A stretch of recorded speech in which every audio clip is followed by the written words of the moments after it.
कुछ अर्सा पहले, ये पिछले 1-2 महीने की बात हो सकती है, टावर का कार्ड है जो कि डिवाइन इंटरवेंशन की बात कर रहा है यहाँ पे, और यूनिवर्स की तरफ से कुछ ऐसा हुआ जिसने आप दोनों को एक तरह से ब्रेकअप कह लें आप इसको, या एक ऐसी स्टेज पे लाके खड़ा किया जहाँ पे इंसान दोबारा से अपने आप को रिकैलिब्रेट करता है कि हम कहाँ खड़े हैं। आप दोनों ने किया अपने आप को कि हम कहाँ खड़े हैं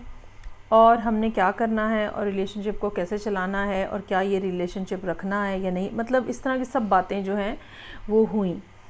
अब जबकि ये महीना स्टार्ट हो रहा है तो आप ज़ाती तौर पे बहुत ज़्यादा टेंस हैं कह लें, या डाउटफुल हैं, और आप इस पर्सन को शायद दोबारा चांस नहीं देना चाह रहे,